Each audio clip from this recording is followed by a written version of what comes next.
What's good, YouTube? It's your man Rage King back with another one. Yes, another upload to the channel. And before we get started, I ask y'all, please go down there and hit that like button, hit that sub button, hit that share button, hit that bell for notifications if you're new. Welcome to Rebel Rage TV. This is how we do Rage and Rebels. Crown up. And if you're new to the crew, welcome to the Rage and Rebel Revolution. Now let's vibe. And y'all, here we go with part 2 of NBA 2K23 gameplay enhancements per NBA 2K23 game developers and their website. Alright, so without further ado, I'm gonna stop running my mouth. We gonna continue and get into it. Alright, combine mesmerizing skill moves. Dribbling in NBA 2K has taken a life of its own and has become a sort of game within the game. I thought y'all already did that with microtransactions, but yeah, let's continue. Ball handlers are going to enjoy comboing up in NBA 2K23 like they've done the past few years, as the new gesture combos give you even more options for your arsenal. Switchback gestures will now perform dedicated signature double cross and hesitation cross combo moves that you can assign as a part of the moving crossover signature package, which has grown from 15 options to 28. Okay, more moves. Okay, more moves. Okay. I can get down with that. I can get down with that. More animations are never bad. Never bad. They're never bad. Long as they're not cheesy and overpowering and take a little skill to execute and they use correct, fine. I just want a little balance. Nothing wrong with putting nothing new in the game. Just want a little balance, baby. That's all. That's all. Learning the speed of your stick, throws the learning the speed of your stick throws and the timing of your signature animations is especially important now. You can chain your players' normal signature size-ups by rocking the pro stick back and forth rhythmically. Rapid double throws will give you the aforementioned new combos, and flicking the pro stick back and forth repeatedly will give you a whole new set of animations called signature combos that look incredible. Another major dribbling change is the introduction of attacking size-ups.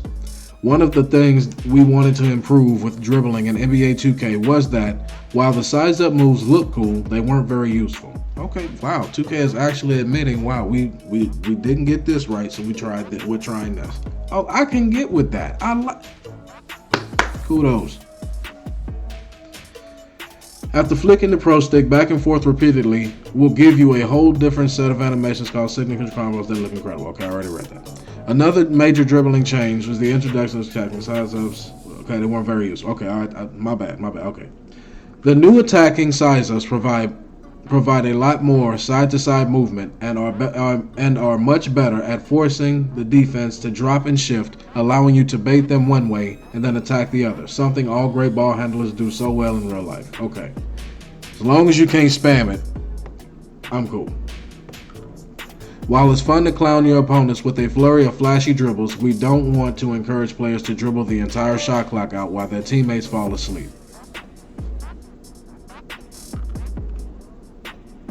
You hear that, James Harden?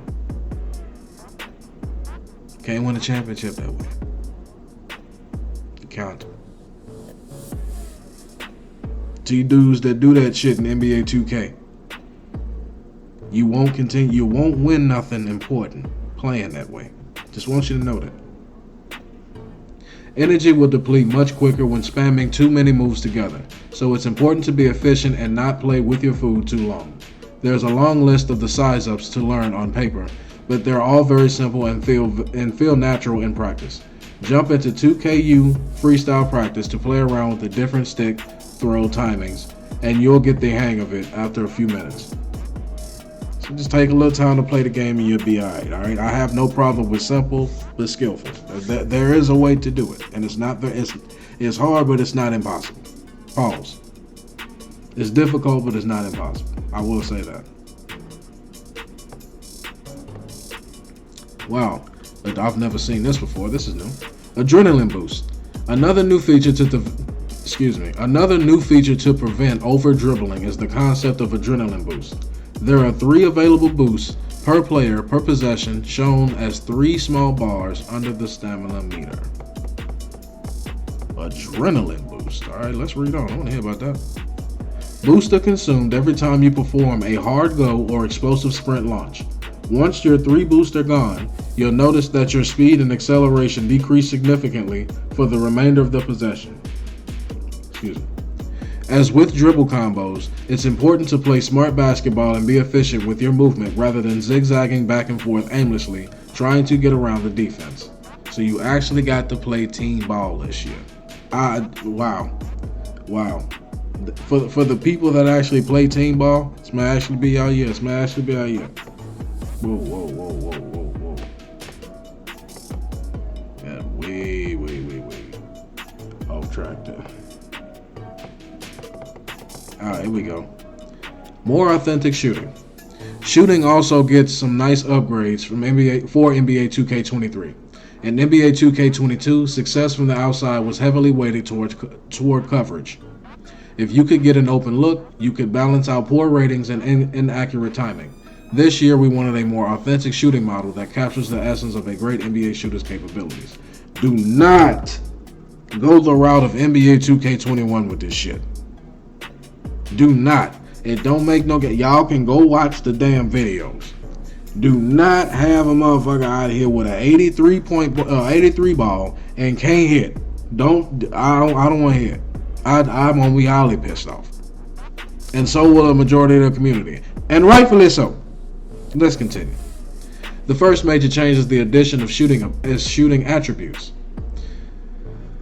Since the inception of signature jump shots in NBA 2K basketball, animations have been more or less aesthetic, but functionally the same.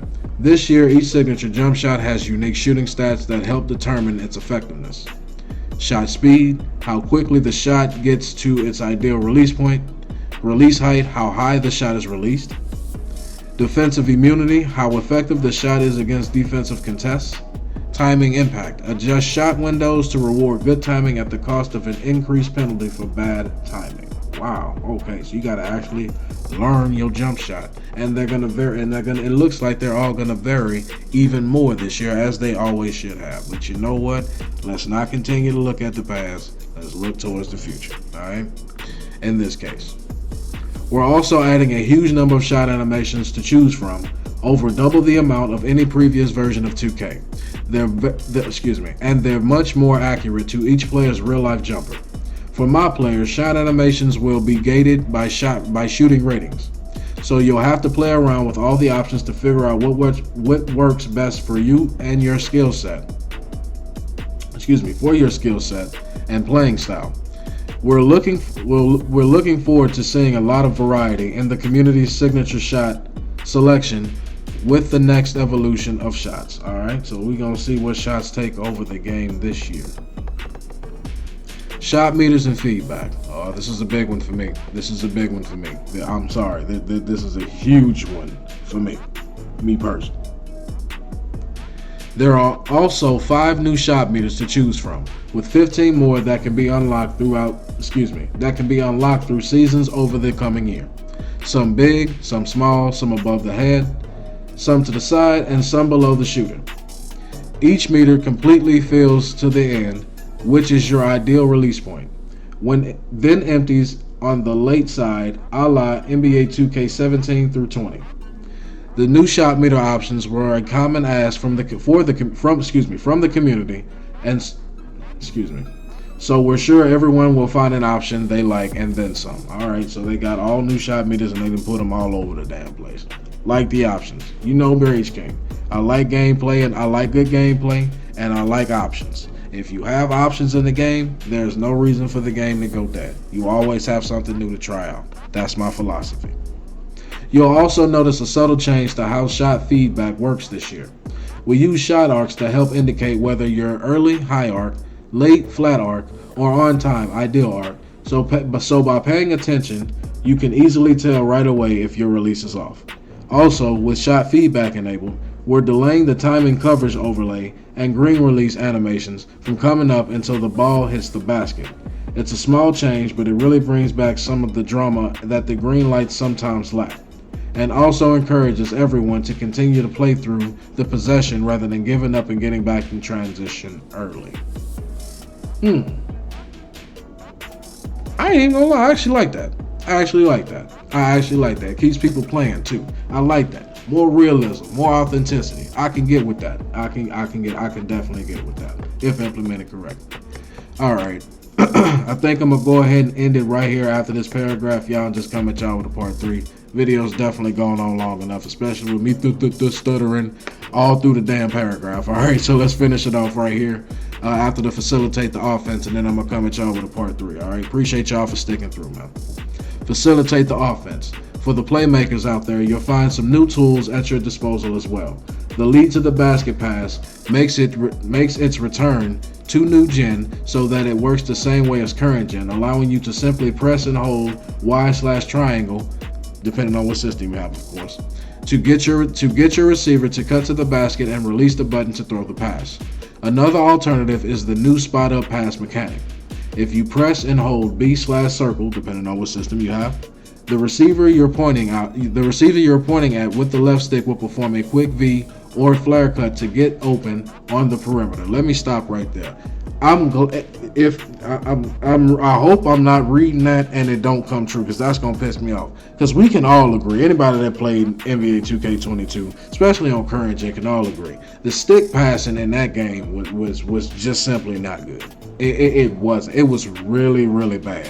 Like, you point in a direction and everything. Like, it ain't nothing else you can do. Like, that was the one, and just to me, that was the one basketball game I played where you absolutely had to use icon pass or you was screwed.